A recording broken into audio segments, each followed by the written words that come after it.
स्वयं देवर्षि नारद जी ने मुझे कहा कि ये मरकट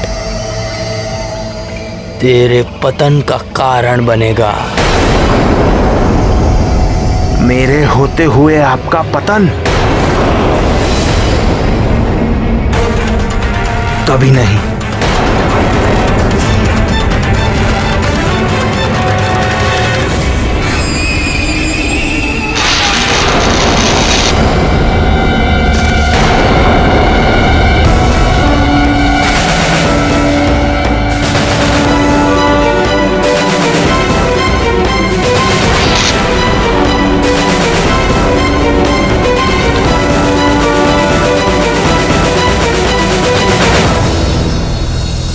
वाली जितना दुष्ट और धूर्त है, सुग्रीव उतना ही निश्चल और सरल।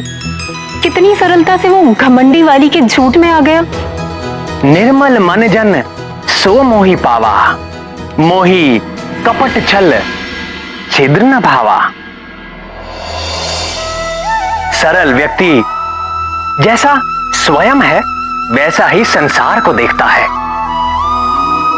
जैसे सुग्रीव का हृदय सरल है, इसी कारण वो मेरा मित्र है। जिसके हृदय में छल और कपट हो वो मुझे पा ही नहीं सकता।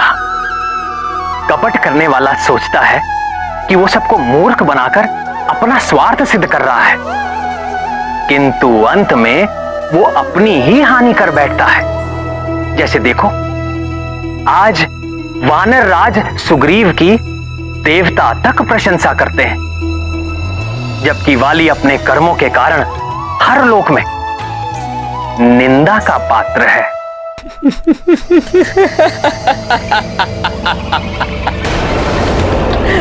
भैया मैं गिर गया और आप हंस रहे हैं? क्योंकि मैं भी तुमसे पूर्व इसी तरह गिर चुका हूं, ठीक वहीं से।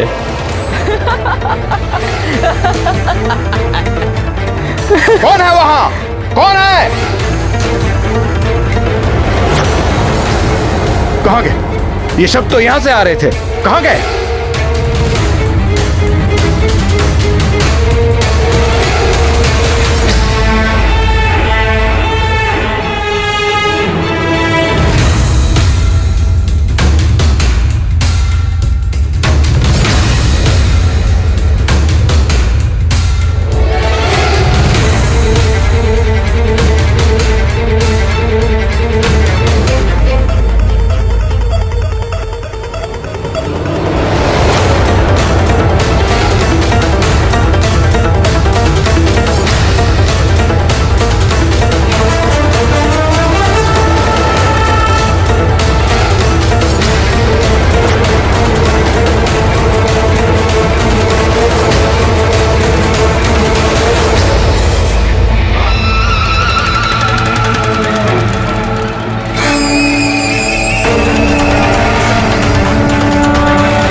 आपको भी भूख लग रही क्या भैया?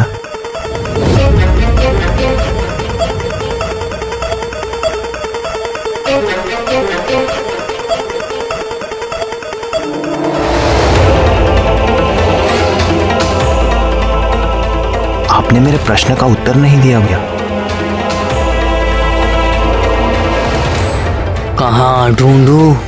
भैया हमने प्रायः पूरा राजभवन ढूंढ लिया, किंतु वो शांत और सुंदर शिशु अब तक नहीं दिखाई दिया।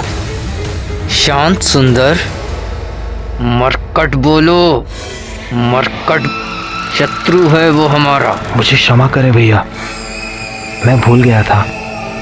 अब मैं सदा स्मरण रखूंगा। मरकट, मरकट।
प्रणाम वानरराज।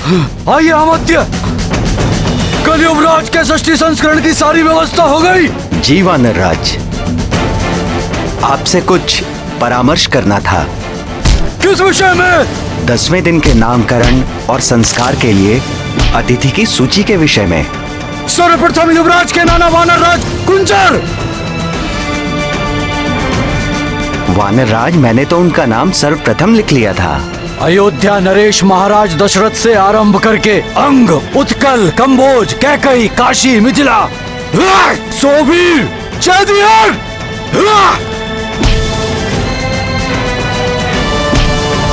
सात सभी मित्र राज्यों को निमंत्रण दे। मलय, माल्यवान, मैनक और मध्यांचल के भी शासकों को निमंत्रण भेजिए।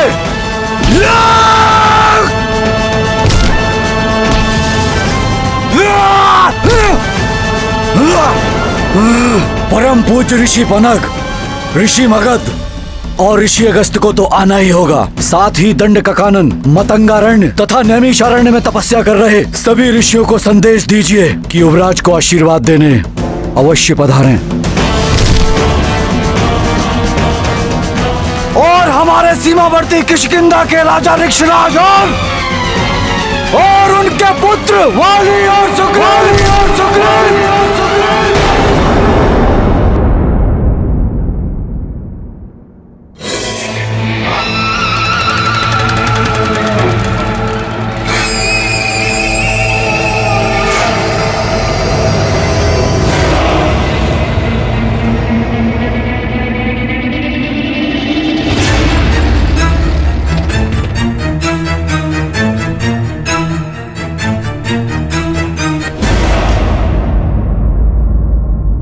नामकरण के साथ कल के षष्ठी संस्कार में भी उन दोनों को आमंत्रित कीजिए।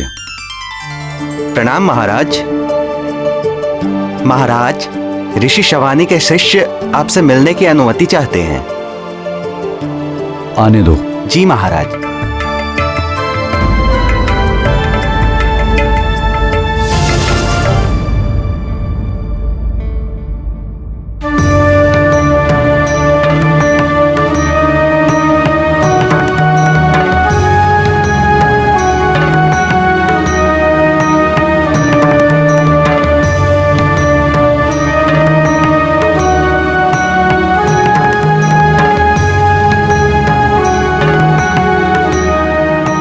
प्रणाम महाराज। प्रणाम तपस्वी। हम दंडकारण्य से आपको कुछ सौंपने आए।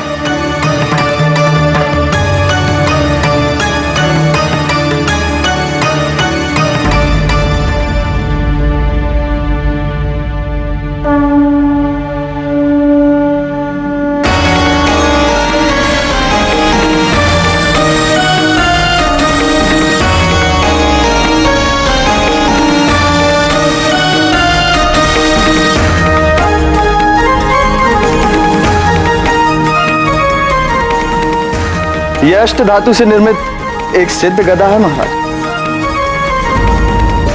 हमारे गुरु के गुरु ने यह गदा तपस्या करके स्वयं दिव्य शक्तियों से प्राप्त की थी महाराज। किस प्रयोजन से? और एक तपस्वी का गदा से क्या कार्य? राक्षसों से संघर्ष करने के लिए हमारे गुरु के गुरु ने क्षत्रिय कुल में जन्म लिया था महाराज, किंतु कालांतर में उन्होंने हिंसा का त्याग करके अहिंसा का व्रत धारण किया था महाराज। उनके देहावसान के पश्चात यह गदा हमारे गुरु ऋषि सावर्णी की सुरक्षा में थी। सुरक्षा में? जी, वे अपने गुरु की आज्ञा अनुसार इस गदा के अधिकारी के जन्म लेने की प्रतीक्षा कर रहे थे, किंतु 2 सप्ताह पूर्व उन्होंने भी देह त्याग दी। अपने देहांत के पूर्व उन्होंने कहा था कि यदि यह गदा आश्रम में रही तो किसी राक्षसी शक्ति में पड़ जाने का संकट हो सकता है। अतः उनके आदेश पर ही हम यह सिद्ध गदा आपको सौंपने आए हैं। किंतु मुझे ही क्यों? उन्होंने कहा था कि शम्भ साधन नामक राक्षस के वध के पश्चात आप ही इस गदा के योग्य अधिकारी हैं। अच्छा, जो इसके वास्तविक अधिकारी हैं वो कौन है? मैंने भी उनसे यही प्रश्न पूछा था। तो उन्होंने क्या उत्तर दिया? समय आने पर इस गदा का वास्तविक अधिकारी स्वयं आपसे यह गदा मांग लेगा महाराज, और आप ये गदा उसे सहर्ष दे भी देंगे। ऋषियों की बातें सदा समझ में नहीं आती, किंतु समय बीतने पर हर रहस्य खुल ही जाता है।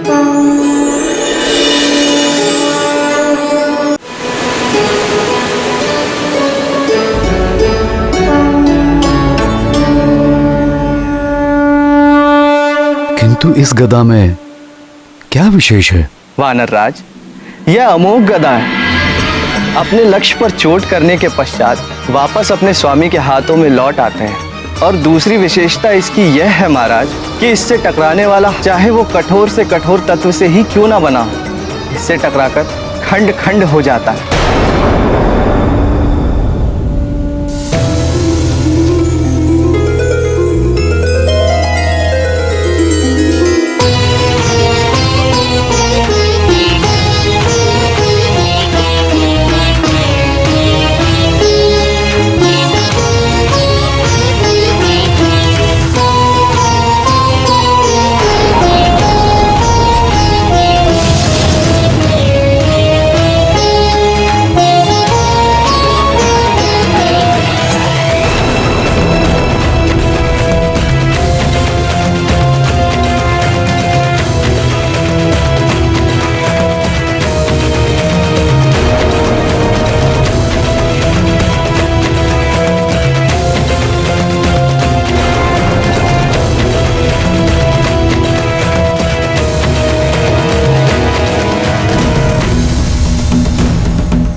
मूर्ख अज्ञानी।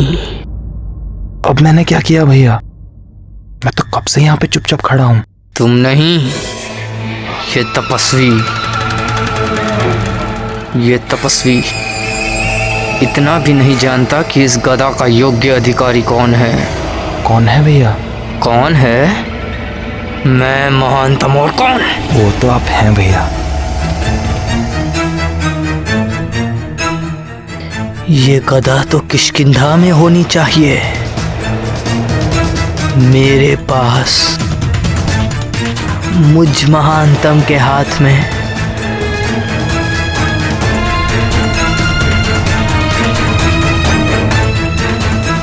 ये तो बहुत ही अद्भुत गदा है। आपके गुरु के गुरु अवश्य ही कुशल योद्धा रहे होंगे। मैं आपका धन्यवाद करता हूं। बताइए इस गदा का मैं कैसे प्रतिदान करूं? नहीं महाराज, हमें कोई प्रतिदान नहीं चाहिए।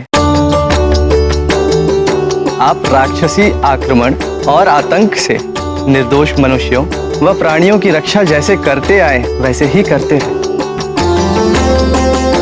यही हमारे गुरु की इच्छा थी।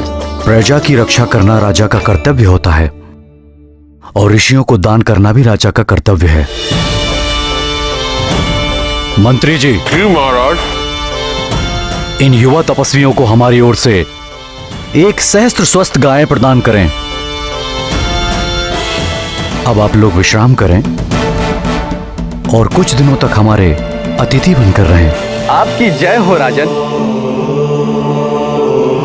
परम शक्तिशाली ईश्वर आपकी भुजाओं में और बल दे, आपके वंश को बढ़ाए और सदैव सुरक्षित रखे।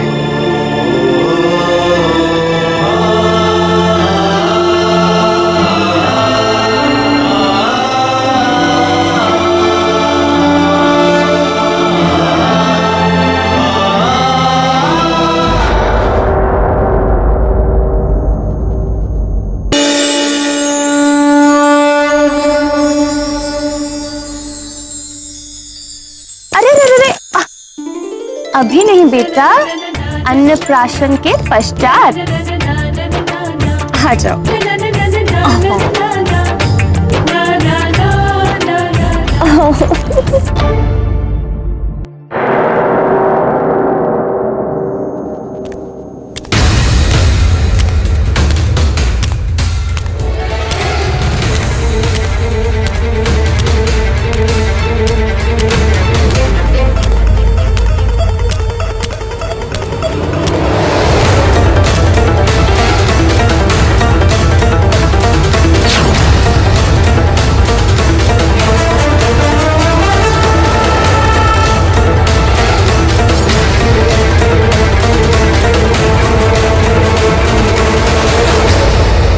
प्रिय अंजने, ये देखो। क्या पहना? मेरा नया गदा।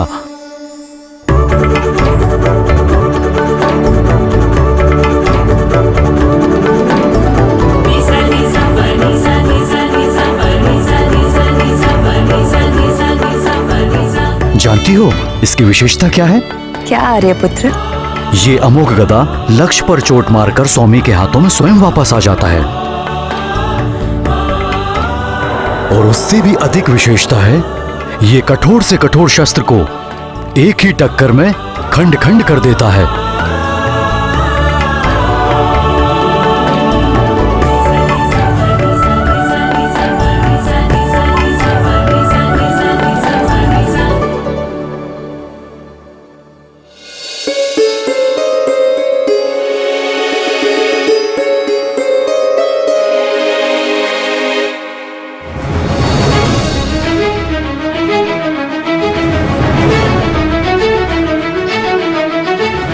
ये सब किसने किया प्रिय? न जाने किसने किया। मेरे कक्ष से जाने के पूर्व तो ये सब सेब वहां पेट पर पड़े हुए थे। आपके जाने के पूर्व कोई कक्ष में आया था क्या? नहीं, कोई भी नहीं।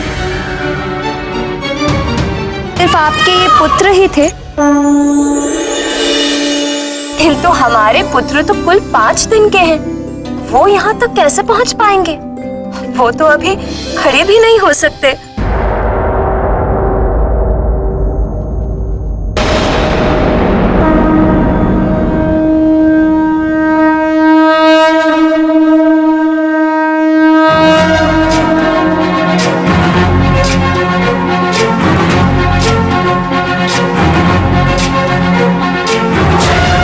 ज्ञान गुण सागर जय कपीसति गुलोक उजागर जय हनुमान ज्ञान गुण सागर जय कपीसति गुलोक उजागर दूत अतुलित बल धामा अंजनी पुत्र पवन सुत नामा महावीर विक्रम बजरंगी कुमति निवार सुमति के संगी जय हनुमान ज्ञान ज्ञान गुण सागर जय कपीसति लोक उजागर जय हनुमान ज्ञान गुण सागर जय कपीसति नाथ उजागर कंचन वरन विराज सुबेसा ये देखिए मंगल कुंचित केसा हाथ वज्र और ध्वजा विराजै कांधे मूंज जनेऊ साजै जय हनुमान ज्ञान गुण सागर जय कपीसति लोक उजागर जय हनुमान ज्ञान गुण सागर जय कपीसति लोक उजागर जय